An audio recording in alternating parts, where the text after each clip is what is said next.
Yum, yum! Ping, ping, ping! O, Maring Aubrey, di ba sa mga niluluto natin, mas nagiging festive ang flavor kapag may pinya? Yes, May diba? tamang tamis-asim kasi, pero ayaw yan ni Pars Evan. Talaga ba? Ayaw niya ng pinya? Yung iba rin ayaw ng pinya sa pizza, di ba? Ayaw nila nung Pero may, Maring Marisa, prutas. yan ang secret ingredient yata ni Chef Boy Logro sa amazing recipe niya sa atin for today's video. O, heto na po mga Mari ko, ang boneless pata hamonado. Ano na? Ano na nga ba? Chiboga na! Gusto ko yan, yung may pinya. Yum, yum, yum! Ping, ping, ping! Mga kapuso, palapit ng palapit ang Pasko. At mas nagiging festive ang mga pagkain kapag may pinya, may sweet at refreshing flavor kasi ito. At ngayong araw, may ituturo akong boneless pata hamonado. Ito nga po yung mga kailangan natin.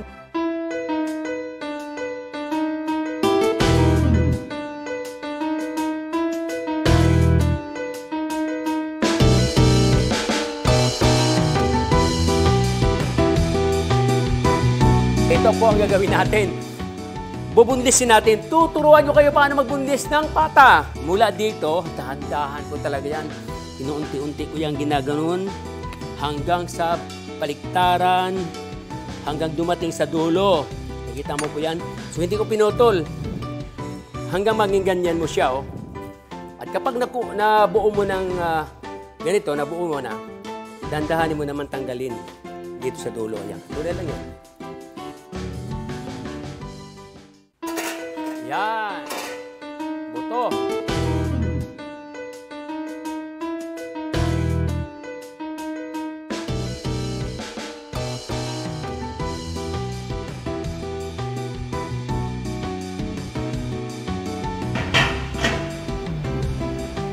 May laman tayo. Piliin mo yung walang taba. Para pag hiniwa mo, andito yung taba lang sa labas at ang sa loob ay puro laman.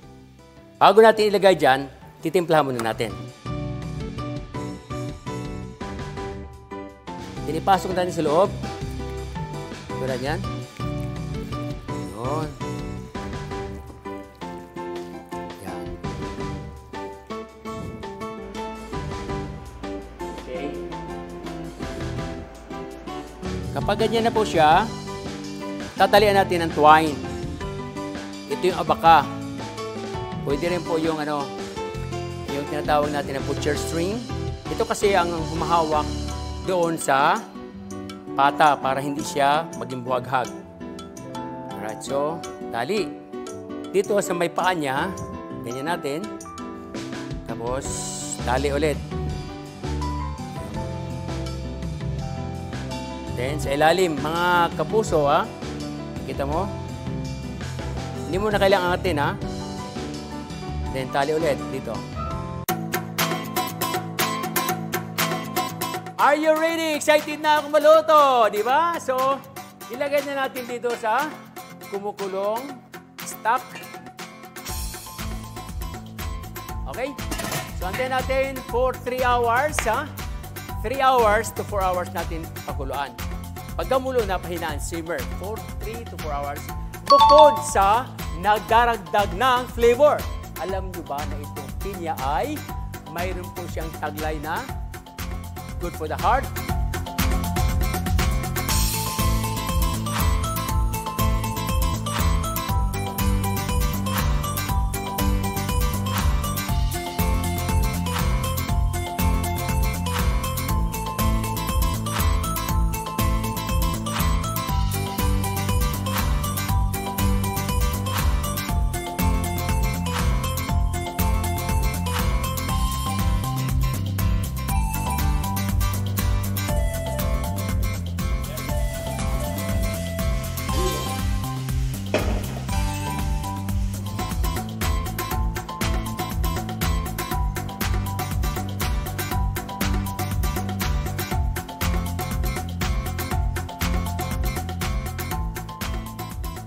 O, heto na mga kapuso, ang boneless pata hamonado. Tikman na natin ito. Paano? Pasko na! Chiboga na!